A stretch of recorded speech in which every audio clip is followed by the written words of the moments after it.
Olá a todos e a todas novamente, sejam bem-vindos às Emoções Conversáveis. As Emoções Conversáveis são uma rúbrica do programa Horizonte Humano da série Psicologia Emocional. Desta vez temos mais uma vez aqui a honra de falar com uma ilustre convidada, Beatriz Cardella. Beatriz Cardella é psicoterapeuta e psicóloga e psicoterapeuta, mestra em educação, especialista em psicologia clínica e em gestalterapia, supervisora clínica, professora do curso de pós-graduação e formação em gestalterapia em diversos institutos e universidades brasileiras. Coordena grupos de estudos e temas clínicos, trabalho de formação continuada em psicoterapeutas e é autora de vários livros, entre os quais se destacam O Amor na Relação Terapêutica, da editorial Sumos, Laços e Nós, Amor e Intimidade nas Relações Humanas, da editora Ágora, e De Volta para Casa, Ética e Poética na Clínica Gestáltica Contemporânea, da editora Foca. Está certo assim? Da editora Foca. Certo. Estuda as relações entre a literatura, a poesia, a religião e a clínica contemporânea. Hoje vamos falar sobre as polaridades criança-velho e o processo de subjetivação. Começo com uma citação de Edgar Morin, retirado de um dos seus livros autobiográficos que eu passo aqui a apresentar. Aqui é a edição portuguesa. A citação que eu vou dizer agora é deste livro, O Meu Caminho. E a propósito do nosso tema, diz-nos Edgar Morin: tenho todas as idades. Sou a criança, sou adolescente, sou adulto e sou velho. Estes 4 estados sempre coexistiram em mim. Pouco a pouco, modificaram as suas formas, o seu equilíbrio, mas mantém-se. Sou adolescente, sinto sempre as aspirações e os ardores da minha adolescência. Fui adulto jovem, quando tive responsabilidades na resistência. Mas sou um adulto inacabado. E depois, eis a velhice. Edgar Morin. Beatriz, bem-vinda. É uma honra tê-la aqui nas Emoções Conversáveis. Vamos então falar um bocadinho sobre as polaridades criança-velho. A realidade da vida é polar. Tal como na citação inicial do Morin, coabitam em nós a criança e o velho. Beatriz, fala-nos então um pouco desta realidade das polaridades. Bem-vinda Muito novamente. obrigada, Vitor. Boa tarde a você, boa tarde a todos. Eu gostaria de agradecer o seu convite carinhoso e dizer que eu me sinto muito honrada em participar desse lindo projeto, Emoções Conversáveis, tão importante para nos ajudar a refletir e a atravessarmos esse momento tão árduo que todos nós vivemos. Agradeço a presença de todos que nos assistem, dizer que é uma alegria dialogar com Portugal, essa terra maravilhosa dos meus ancestrais, porque eu carrego o nome Paranhos, É verdade. né? Dos quais eu tenho um imenso orgulho.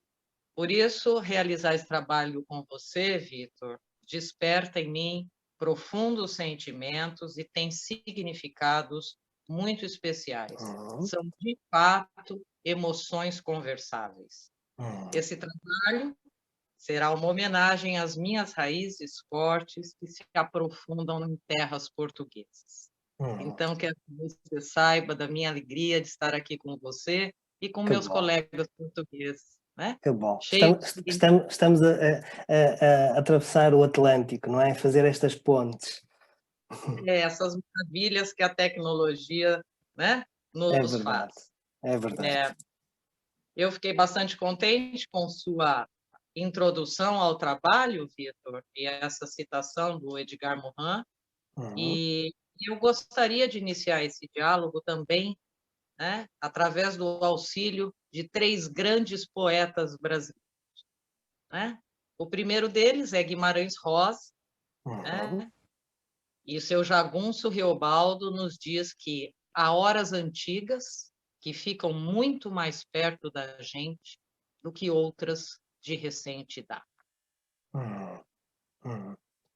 Cora, cora, Há horas antigas que ficam mais perto da gente do que do que outras. outras de recente data. Uhum. Cora Coralina diz algo parecido com Morin. Ela diz num poema: trago em mim todas as idades, continuo nascendo diariamente. Essa é Cora Coralina. E mais uma poeta, Adélia Prado, diz que tudo o que a memória ama fica eterno. Cora Coralina publicou seu primeiro livro aos 76 anos de idade e Adélia Prado após os 40. E elas assinalam o que eu gostaria de apontar nessa nossa reflexão e nesse nosso diálogo, Vitor. O envelhecimento como um processo criativo e de autoatualização. Mas, rapidamente, eu gostaria de fazer uma contextualização desse tema, da sua importância na atualidade e na clínica contemporânea. Nós vivemos num mundo caracterizado pelo esquecimento do humano, de fraturas do ethos humano, da morada humana.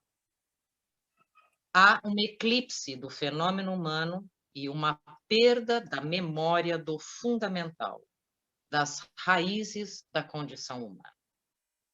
Esse esquecimento das raízes tem gerado inúmeras formas de sofrimento e adoecimento, caracterizados como desenraizamentos.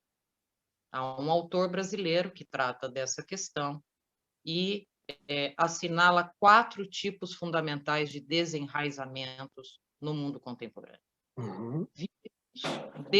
O desenraizamento étnico, que é a perda da memória de uma origem, tradições culturais de um povo. Vivemos desenraizamentos éticos, que são relações onde as responsabilidades não são compartilhadas. Como diz Zygmunt Bauman, sociólogo polonês, vivemos um tempo, né, caracterizado pela fragilidade dos laços humanos. Também encontramos na atualidade os desenraizamentos estéticos, que são a perambulação por espaços e tempos que não fazem referência à corporeidade humana. Opa, diga, Vitor. Estava a ouvir e realmente isto é muito interessante o que a Beatriz está a trazer. Esta questão desta necessidade de nos relembrarmos do nosso rosto humano e das nossas raízes. Daí começou com as raízes, não é? Temos que nos enraizar novamente, trazer, usando aqui uma expressão da Gestalt, se me permite, trazer para o aqui e agora, aqui corpo, agora presente, não é? Tornar-nos a estar presentes, verdadeiramente presentes. E acho muito interessante essa necessidade de nos enraizarmos novamente, não é? E como diz o ditado, tenhamos asas e raízes. Mas prossiga, Beatriz, achei muito interessante este desenraizamento étnico, ético e estético. Ético, né? Que, como eu disse, né, nós habitamos espaços e tempos que não fazem referência ao corpo humano. Né? Estamos desconectados da natureza e vivemos em espaços ou ínfimos ou gigantescos. Né? E também a temporalidade hoje é a temporalidade da máquina. Por fim, há uma outra forma de desenraizamento, que é o desenraizamento do sagrado. São as aderências ao mundano, o materialismo, o esquecimento do mistério e da dimensão vertical do homem. Vivemos uma tendência às idolatrias e aos endeusamentos do poder, do produto, da celebridade, entre tantos outros, e a tentativa da razão de tudo dominar, roubando o indizível e o obscuro no homem. Né? É nesse contexto, então, que nós vivemos a impossibilidade de sofrer, de envelhecer de adoecer e até de morrer. Tudo isso, no mundo contemporâneo, é quase um desaforo. Então, nós podemos observar, Vitor, que as pegadas do humano vêm se apagando. Nesse contexto, que a cultura se caracteriza, né, como uma cultura gerontofóbica, de idolatria do espírito juvenil, da morte da tradição e da perda das raízes. E aí, o esquecimento do velho, do espírito velho, que é o espírito grande, largo e profundo. Usamos até aqui no Brasil, não sei se em Portugal, expressões como terceira idade ou melhor idade, a fim de maquiar o sentido originário da palavra velhice. É verdade. Cá também. Cá também. Ah. E estava a ouvi-la e estava a pensar que nestes momentos atuais que nós vivemos, e acho que aí no Brasil também aconteceu, cá em Portugal aconteceu isso, a primeira faixa etária a ser estigmatizada com esta questão que nós estamos a viver, da pandemia, foram precisamente os velhos, foram precisamente os idosos, porque inicialmente eram apresentados como aqueles que não respeitavam as regras, que tinham dificuldade em compreender a necessidade de se resguardarem, e depois, como em muitas outras questões da vida, com o passar do tempo, o tempo veio colocar isso em questão, e depois já eram jovens, e depois já eram, ou seja, não era a fator idade, não era a questão dos grupos de risco, era acima de tudo o comportamento e continua a ser o comportamento. E isso não tem idade, não é? Então nós às vezes estigmatizamos logo e quem está a sofrer mais com isto tudo acabam por ser os nossos mais velhos. É importante aproximar, não é? Quem são os nossos mais velhos? São os nossos pais, são os nossos avós, seremos nós daqui a uns tempos.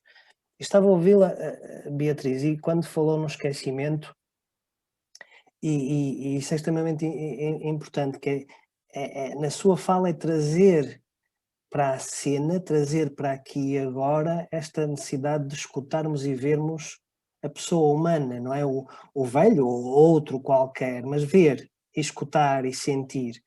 Estava a pensar que o esquecimento também tem a ver com esta falta de lugar e falta de escuta, não é? Quando nós deixamos de escutar os mais velhos, escutar as suas histórias, é como se ficassem esquecidos, é como se desaparecessem. Tal como nós, um pouco mais novos, não é? Todos nós queremos escuta, todos nós queremos ser vistos, não é?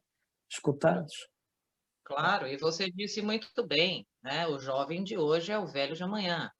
Quando não se honra, né, o velho, há uma perda de horizontes existenciais, né?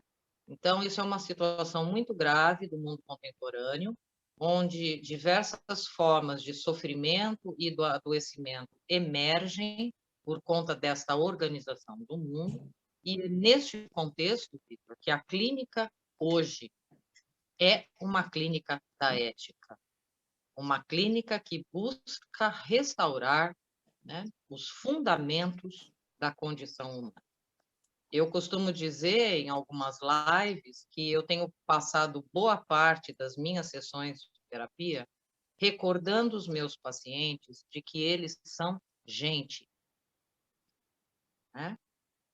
A clínica da ética busca restaurar, então, o processo de humanização, que é o processo de singularização, que é o processo de crescimento, de atualização das potencialidades da pessoa, ajudando-a a realizar a obra de ser si mesmo, que é uma obra em constante andamento, né? A obra de ser o próprio. Exatamente, né? É o processo de crescimento que é o envelhecimento, que é criativo em qualquer etapa da vida, começa no nascimento e caminha até a morte. Essa é a nossa concepção gestáltica de processo de crescimento.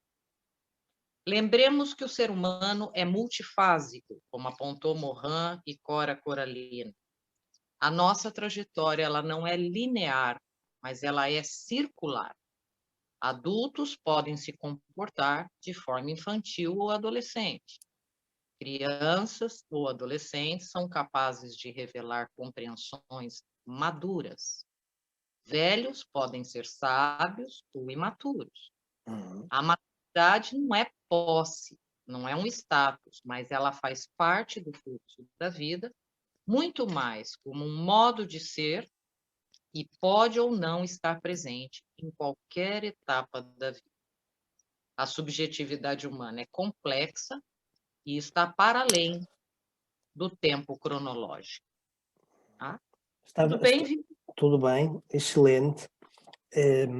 Estava a ouvi-la, Beatriz, e estava a pensar nessa questão, tocou em um ponto que é essencial e que eu acho que nós, psicólogos e outros profissionais na área das ciências sociais e humanas, que é a questão do conceito de maturidade, que às vezes apropriamos-nos de conceitos sem o devido juízo crítico, não é? Até nós, muitas vezes, ficamos colados ao conceito de maturidade, projetando o conceito de maturidade quase numa idade adulta, automático, ou nos mais velhos, e como se as crianças não pudessem também ter essa maturidade, ou os mais velhos, tivéssemos mais velhos que são completamente imaturos e inconsequentes, ou seja, as questões emocionais vão muito além da fronteira das idades, e acho que o título proposto é excelente porque faz esta ponte, esta ligação entre a criança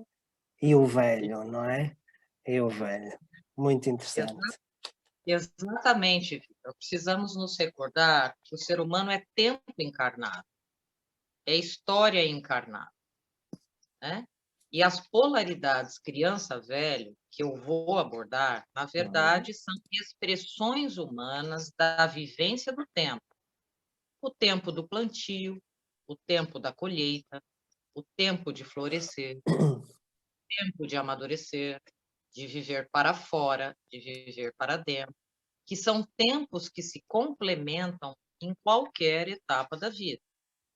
Por isso, então, eu vou pedir, Vitor, que nós não tomemos a palavra criança, velho, literalmente, mas como forças, polaridades, potências e metáforas.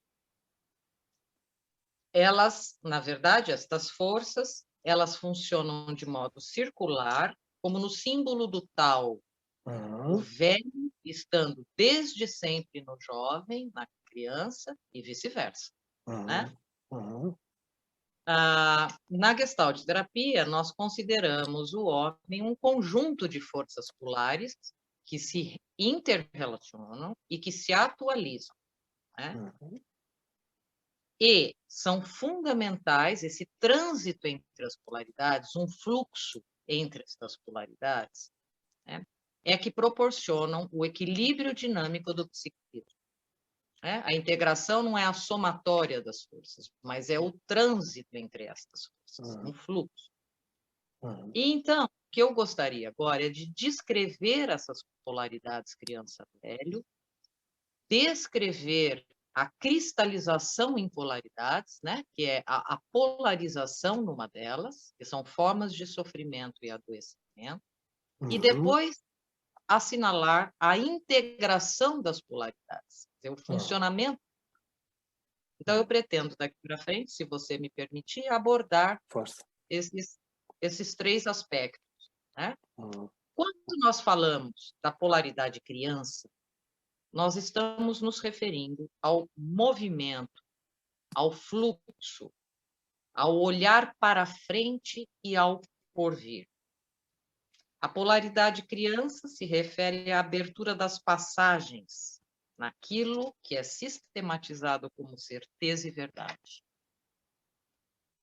É também o impulso, a simplicidade dos desejos, a alegria, a inocência, o brincar, o uhum, sonhar, a criatividade, uhum, a aventura, a capacidade de mudar, a liberdade, a fantasia, o brotar das coisas, a presença, como você apontou, a vontade de descobrir o mundo, o entusiasmo, o encantamento, o futuro potencial e o uhum, kairos.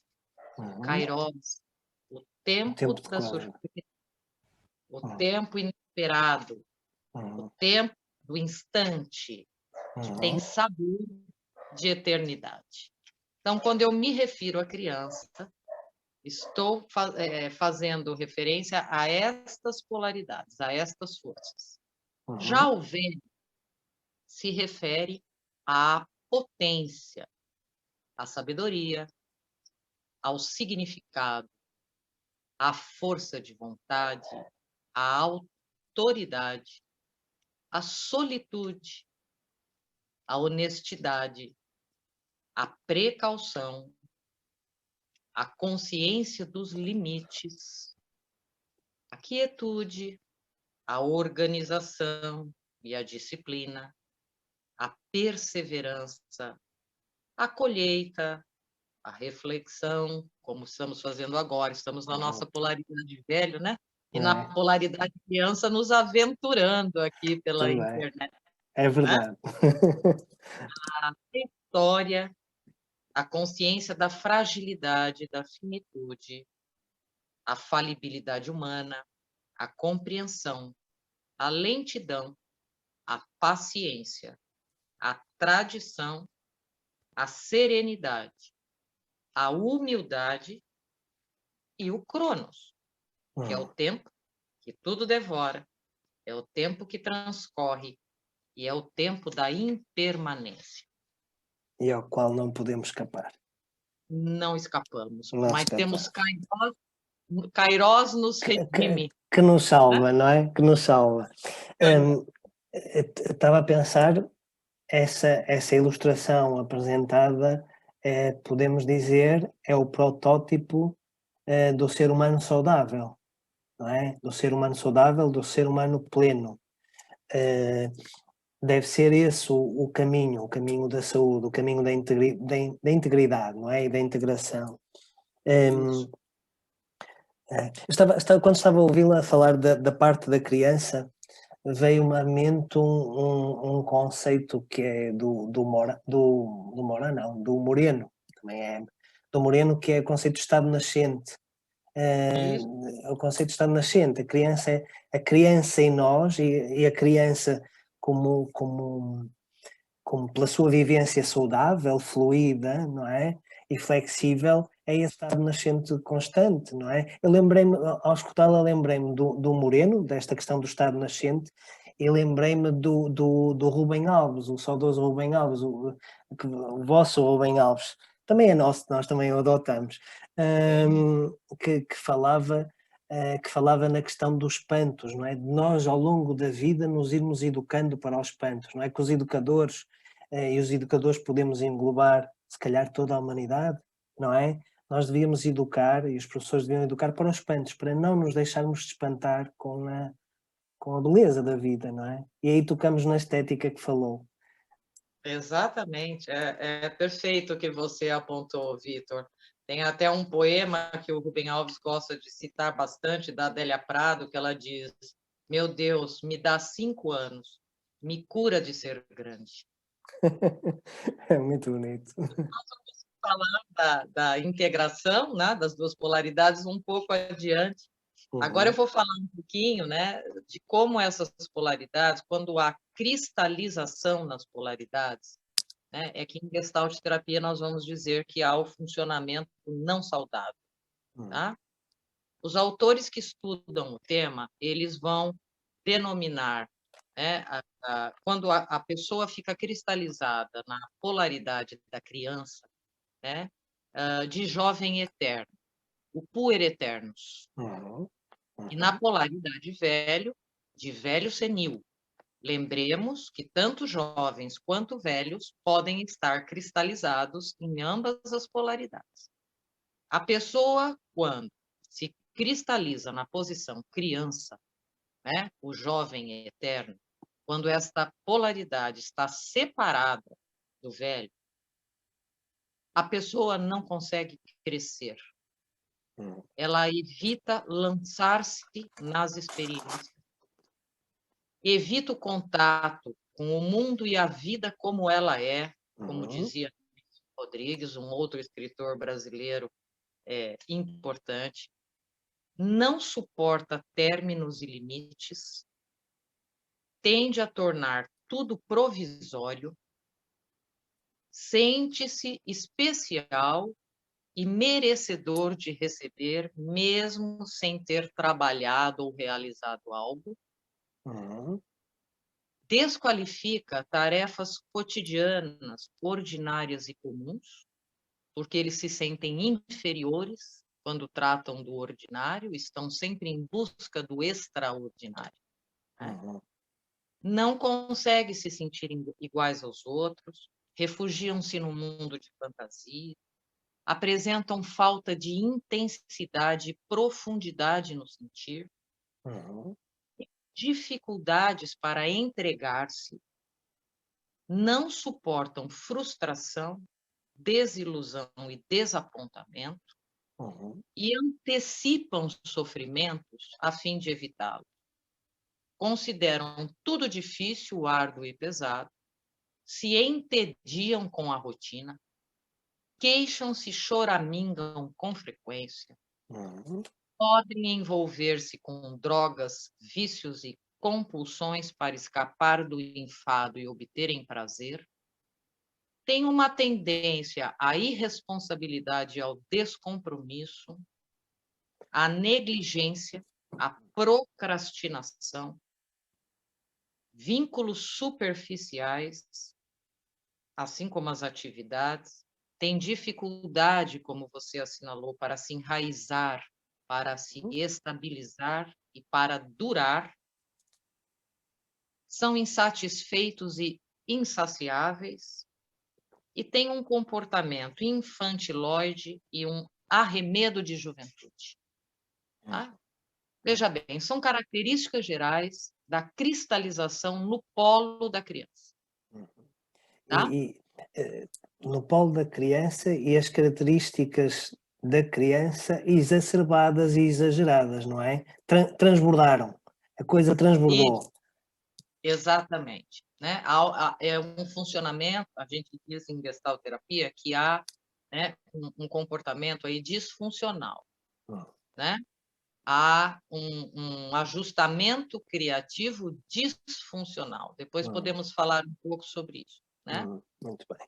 Já na polaridade velho, que é nomeada como o velho senil, lembremos que pode estar presente no jovem. Tá? Há uma tendência à castração, à frieza, à distância e à rigidez. Repetem atividades, mesmo que não haja sentido, uma tendência à melancolia, à depressão, à fatuosidade, à impotência, à obscenidade, à ganância e à avareza, queixam-se permanentemente, são agarrados ao poder, tendem ao autoritarismo, têm dificuldades para a abertura ao novo, ao que é fresco, dificuldade para aprender, tomam por conhecido o novo, apego excessivo, arrogância, isolamento e, por fim, há um desequilíbrio também neste trânsito quando a pessoa está cristalizada na polaridade. Então, perceba, né, que esses conjuntos de força, se eles não estiverem num equilíbrio dinâmico, né, a pessoa estará no funcionamento não saudável. Para a Gestalt terapia, Vitor, a saúde, uma das dimensões da saúde é a integração, que é o diálogo entre diversas polaridades do psiquismo. Eu estou apontando a questão da criança velha, Muito né? bem. Mas introversão e a extroversão, o masculino e o feminino, né? A vida interior e a relação com o outro, né? A cooperação e a competição, né? Uhum. A nossa doçura e a nossa agressividade. Quer dizer, existem milhares de Uhum. polaridades que compõem o psiquismo e elas são singulares, né? As Uhum. pessoas fazem arranjos de polaridade. Para uma Uhum. pessoa, a polaridade da alegria pode ser a raiva, né? Para outra pode ser a tristeza, para outra pode ser o isolamento, enfim, são muitas composições possíveis e aí cabe ao terapeuta conhecer o seu paciente em profundidade para ser capaz de ajudá-lo a restaurar o fluxo entre Uhum. essas. Quer fazer algum comentário, Vitor? Eu vou falar um pouquinho agora Uh, sobre integração. não estava a ouvir esta questão do equilíbrio destas várias polaridades, destas. No fundo, é quase como se nós fôssemos singulares e plurais ao mesmo tempo, não é? E encontrar aqui um equilíbrio dinâmico, não é?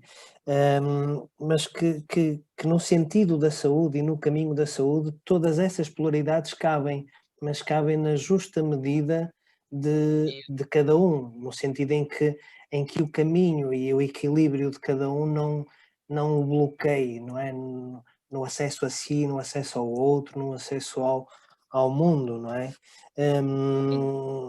Estava a ouvir com interesse e com atenção. Eu acho que ajuda eu acho que o facto de trazer estas imagens, eu acho que nos ajuda muito a interiorizar e a criar, e realçou e bem a imagem, a polaridade criança é simbólico, e a polaridade velha é simbólico, não é? E para quem nos estiver a ouvir, deve entendê-lo assim, o símbolo aponta para algo, não é? Chama a atenção a algo, não é? Mas não é para ser Exatamente. confundido com o que é nomeado. Exatamente, é esse o pedido que eu fiz, a gente não confundir com as palavras e usar um significado literal, mas simbólico. Uhum, uhum, Então, para nós em Gestalt terapia, todo o trabalho, né, é feito para restaurar um diálogo entre as diversas polaridades do uhum, psiquismo e viabilizar este trânsito, né? Então, quando há integração das polaridades, a pessoa resgata sua fluidez entre ascensão e declínio, construção e desconstrução, posse e renúncia, temporalidade e eternidade, conservação e mudança, né? A pessoa experimenta dimensões antiquíssimas e inabaláveis e, ao mesmo tempo, mutantes e ágeis. É paradoxo, é, né? E é capaz de ressignificar suas vivências, renovar e apreciar o cotidiano. Há um reencantamento com a vida, apesar das perdas, dos sofrimentos e das desilusões. A capacidade de criar mesmo com limites da realidade, da condição humana. Há amor e aceitação do outro, né? A partir de relações significativas e de intimidade. Há também horizontes existenciais. A pessoa é capaz de dar um sentido singular à sua vida e espantar-se, como você bem disse, com o corriqueiro, com o uhum, cotidiano. Né? A Clarice Píncola Estés, autora de importantes livros como Mulheres que Correm com os Lobos e uhum, Ciranda das Mulheres Sábias, é uma analista junguiana, escritora. Eu tenho muita admiração por essa autora. Ela vai nos dizer que a avó é o símbolo da integração das polaridades criança-velho. A avó, né? uhum.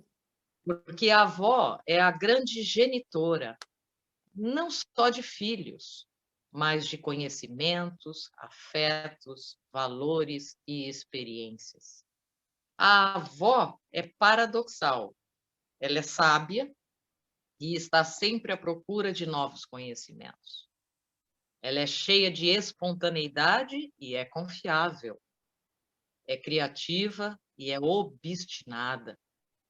É ousada e precavida.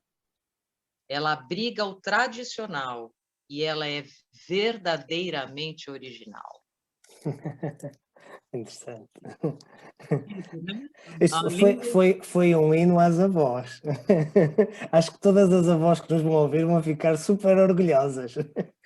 mas maravilhoso, a avó em nós, né? Ah, E a avó também, diz a Clarice, que ela tem a tarefa de viver plenamente a vida dela, né? E inspirar o jovem para que eles também alcancem essa plenitude.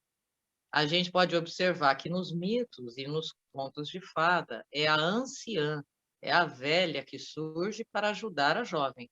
uhum, Sempre tem uma velhinha lá, uhum, né? é verdade. É ela que dá a bênção para a jovem e faz com que nós usemos aquilo que nós possuímos, os nossos potenciais, Uhum, que nós nos recordemos quem somos e façamos um bom uso da grandeza. uhum. A avó, olha, Diga, diga. não, estava a pensar nessa imagem forte de de haver este diálogo intergeracional no sentido da saúde e de tornarmos a respeitar os percursos de vida, os percursos de vida dos velhos, não é? Porque eles podem nos fazer, se forem no campo da saúde, não é? Isto não é taxativo, mas se forem no campo da saúde, se forem saudáveis, eles podem perfeitamente fazer essa ponte entre, entre os tempos, entre o tempo do antes, do agora e o depois, não é? Os jovens, as gerações mais jovens precisam destas referências e nós vivemos, como a Beatriz disse há pouco no início, nós vivemos num momento crítico, não é?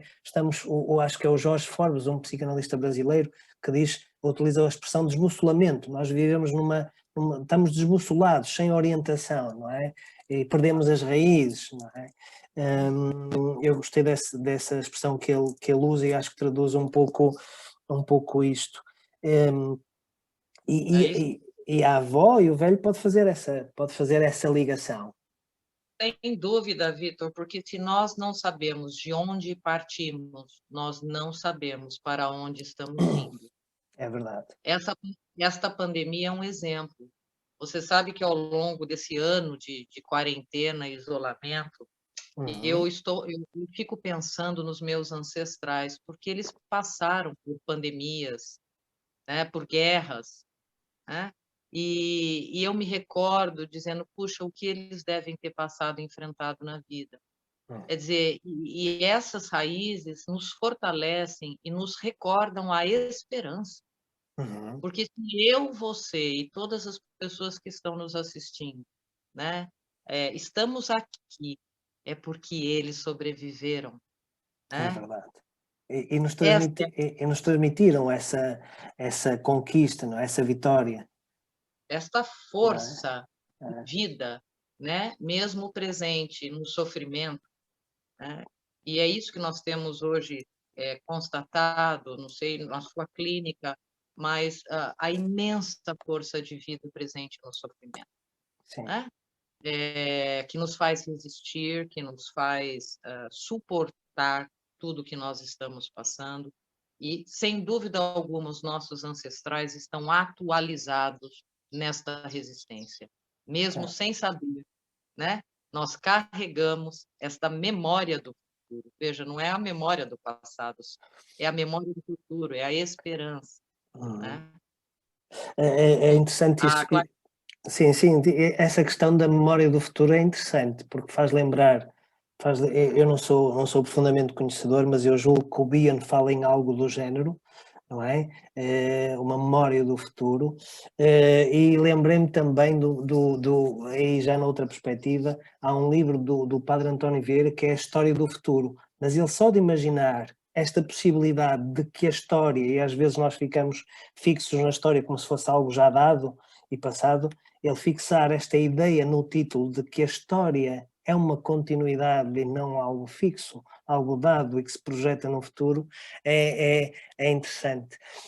E acho que o que estamos a fazer aqui, o que a Beatriz está a fazer aqui hoje é relembrar, para os mais esquecidos, e para as mais esquecidas. É preciso relembrar, é preciso não esquecer quem somos, não é? Claro, claro, é restauração da memória do fundamental, né, Vitor? Hum, E não podemos esquecer que somos a singularização da história da humanidade, né? Enquanto estamos aqui, há outros em nós. Eu iniciei falando do meu avô Paranhos, né? uhum, E de todos que os antecederam, né? Então, ele está presente aqui agora, né? uhum, Assim como os nossos herdeiros, as nossas esperanças, né? Nos nossos alunos, filhos, sobrinhos, enfim, a geração vindoura, né? uhum, Então, a Clarice vai dizer que a avó simboliza essa polaridade, esta integração, na verdade, desculpe, entre a criança e o velho. E ela sempre usa ferramentas simbólicas para a nossa transformação, para a transformação da consciência humana, que uhum, são há milhares de anos e nunca mudam. A mesa da cozinha, a luz do lampião, a vela, a música, o ritual, o insight, a intuição, a sopa, o chá, a história, a conversa, o passeio, a confissão, a mão amorosa, o sorriso brincalhão, a sensualidade bem resolvida, o senso de humor, a uhum, capacidade de examinar as pessoas e ler a sua alma, a palavra gentil, o provérbio, o coração atento, a perspicácia e o olhar profundo. A tarefa da avó é ensinar o jovem a se enraizar na própria alma, e este é um ato de liberação radical, transformador. Por isso, a pessoa, quando integra as suas polaridades, criança, velho, torna-se perigosa e indomável. Essa é a velha em nós, perigosa e indomável. Molda as novas tradições, preserva as antigas, ensinando e testando a força do jovem. Deixa ao jovem um legado do que realmente importa, extraindo o sentido dos seus deslizes uhum, e ensinando a compaixão. uhum, A velha escolhe aprender sempre de novo uhum, e torna-se criança, o estado de alma nascente, como você nos lembrou. E nada tem a ver com infantilizar-se, né, Vitor? uhum, Mas voltar ao princípio transformado, olhar o mundo com assombro, espanto e maravilhamento. Lembremos que o velho é a criança que foi um dia numa nova posição, numa nova consciência. É o humano realizado, uhum, aberto ao fim, ao término e à completude da existência que chega com a morte. Abraça a morte como um bem no nosso mundo, né? É óbvio, tirando algumas significações, mas é não só um mundo gerontofóbico, é um mundo tanatofóbico, né? uhum, uhum, É muito difícil recordarmos que a morte pode ser alcançada como um bem. uhum, A pessoa, quando integra as polaridades velho-criança, ela alcança o humano divino. E aí, vocês portugueses nos ofertaram um dos maiores poetas da humanidade e que eu vou aproveitar para caminhar, né, para o fim da minha reflexão e a gente abrir o diálogo, um trecho que me toca profundamente, o conhecido e lindo poema de Alberto Caeiro, que nos revela o encontro criança-velho. Diz Alberto Caeiro: quando eu morrer, filhinho, seja eu a criança, o mais pequeno, pega-me tu ao colo e leva-me para dentro da tua casa. Despe o meu ser, cansado e humano, e deita-me na tua cama, e conta-me histórias, caso eu acorde, para eu tornar a adormecer. E dá-me sonhos teus para eu brincar. Que bom. Viva Fernando Pessoa, Viva viva a Fernando Pessoa. E a lusofonia. Viva o velho e a criança em nós, e que nossa força de vida nos ajude a atravessar essa tempestade. Vitor, querido, esta é a reflexão que eu gostaria de propor. E estou aberta para continuarmos aí a nossa conversa até a hora que você determinar. Ok, ainda temos aqui algum tempo. Eu acho que foi tão rico, tão poético, e tão profundo que fica aqui um registro para continuidade, não é? Para as pessoas escutarem, tornarem a escutar, amadurecerem, e deixarem-se tocar. Beatriz, acho que foste tão clara e tão clara, objetiva e poética ao mesmo tempo que não é fácil e há aqui, como nós costumamos dizer, há pano para mangas, para nós depois irmos esmiuçando. Não sei se vamos ter tempo para tudo, mas eu estava a escutar primeiro aquelas observações, estas observações recentes da Clarice Lispector, e estava a pensar que isso dava uma boa bagagem para o caminho presente e futuro. E que isso seja a nossa bagagem e que nós possamos recorrer a essas. É quase. E os poetas e a dimensão poética em nós tem essa característica.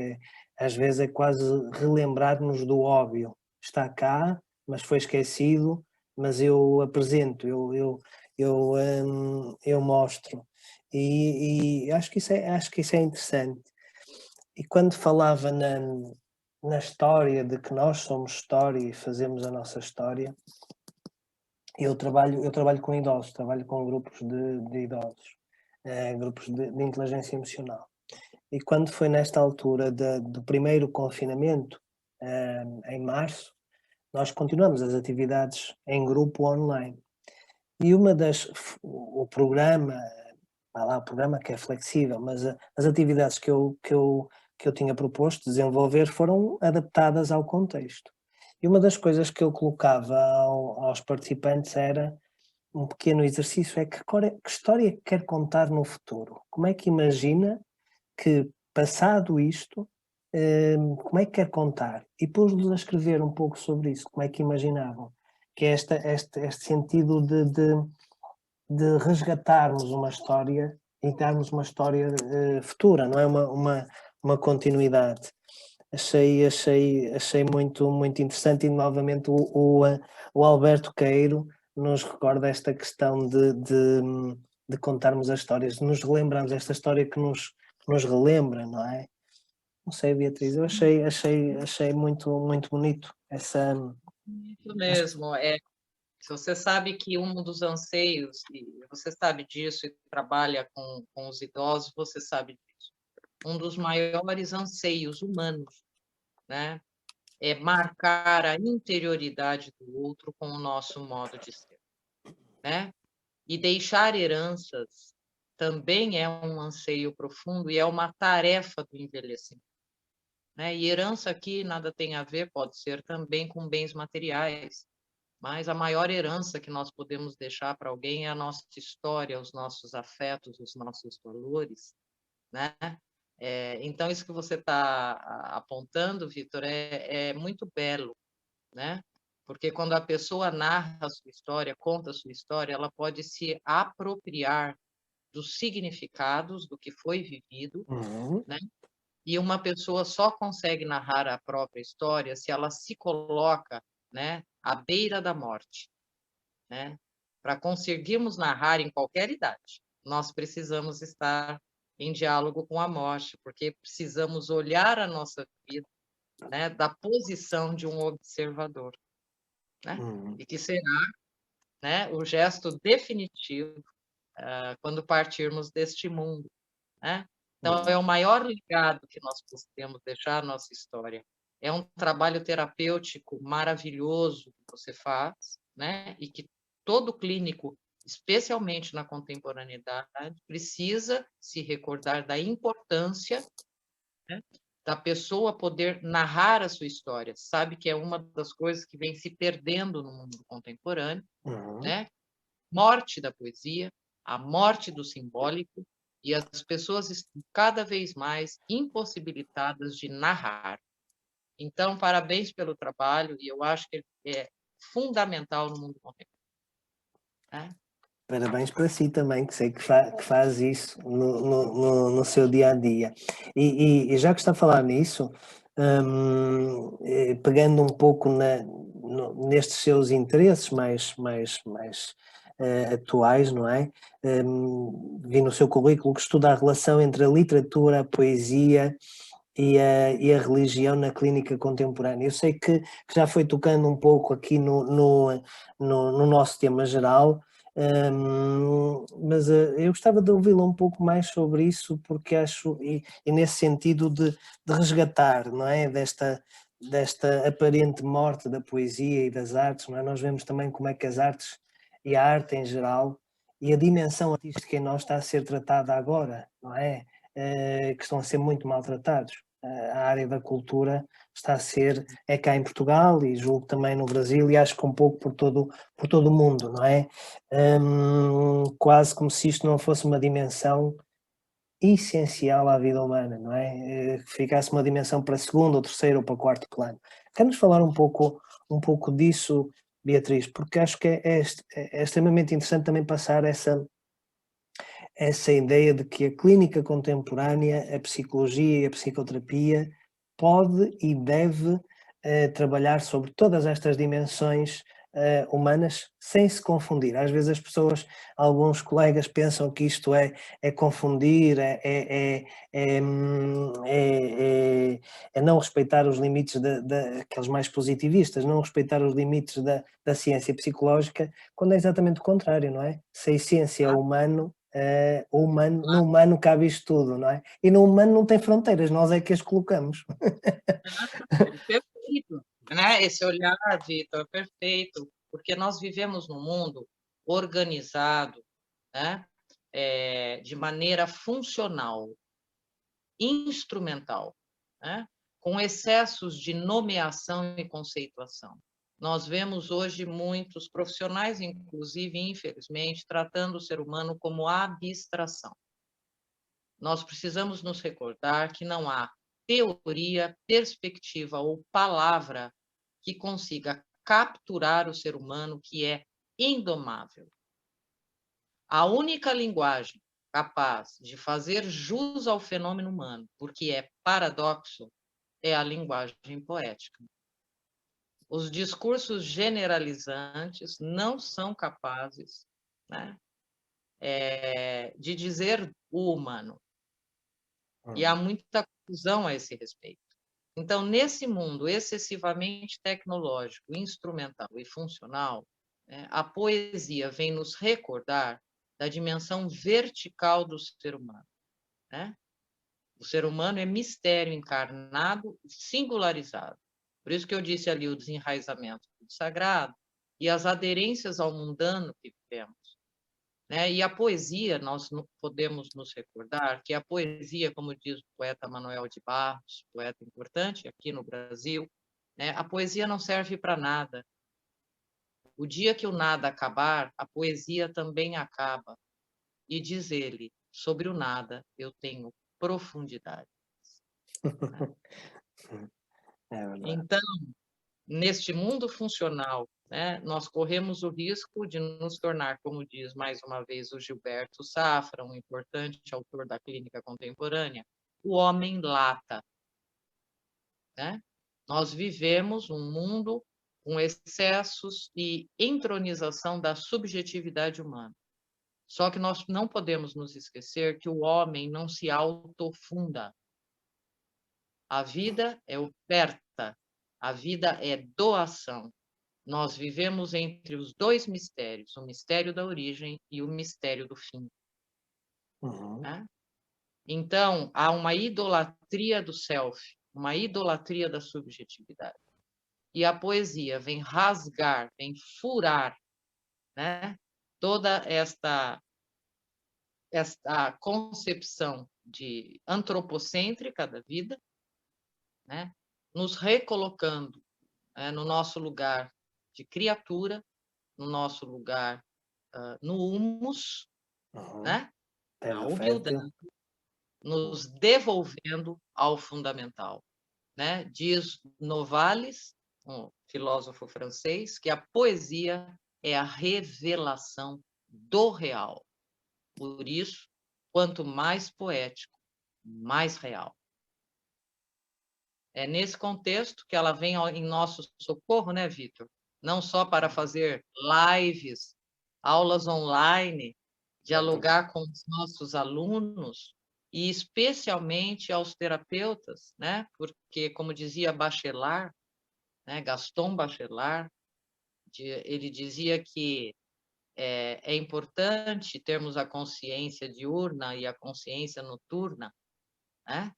E dizia também que o psicólogo precisa fazer uma tarefa dificílima, o terapeuta, desculpe, precisa fazer uma tarefa dificílima, ser psicólogo e poeta ao mesmo tempo.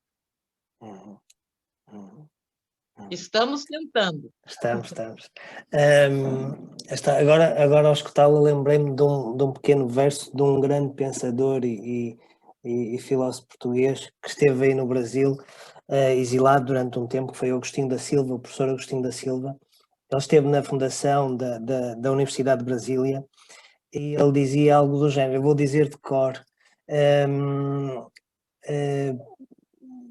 poeta, não sejas poeta, sê poema.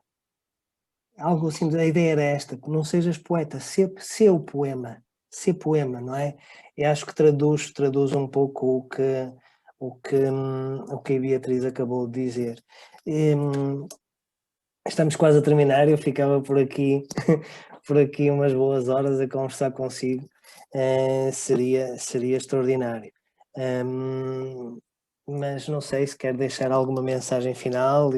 Eu acho que há aqui muito para as pessoas depois poderem escutar e reescutar e trabalhar muito do que disse, do que deixou aqui, e que seja também aqui tudo isto que trouxe seja uma bagagem para o presente e para o futuro, para podermos ir trabalhando, ir saboreando no sentido da sabedoria, não é? A sabedoria vem de sabor e possamos fazer isto. Mas a Beatriz disse, acho que há aqui expressões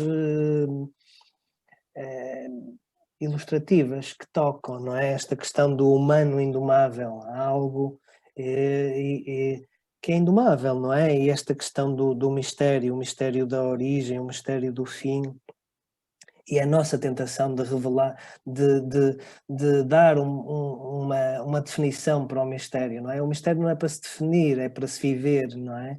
Acima de tudo para se viver e para se experimentar.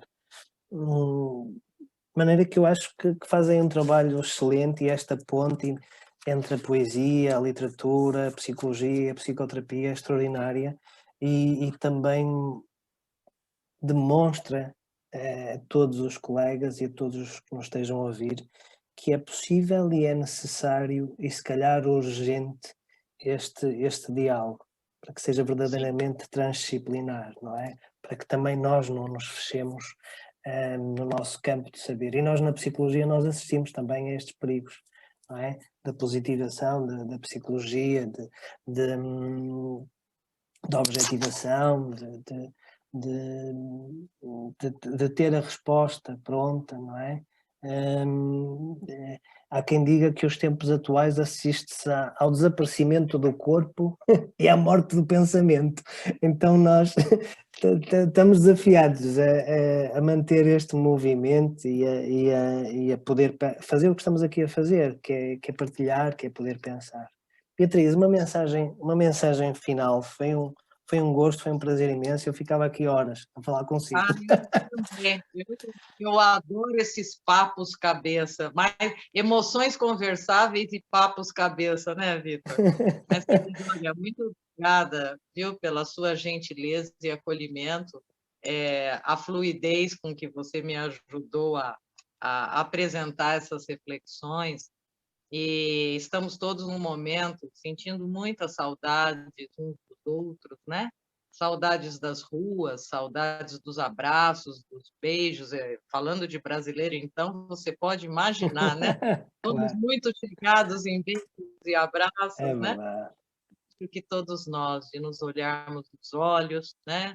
E de podermos nos reencontrar, né? E eu gostaria de terminar recordando que, como diz o Guimarães Rosa mais uma vez, toda saudade é uma espécie de velhice, né? Então, Toda a saudade é uma espécie de velhice.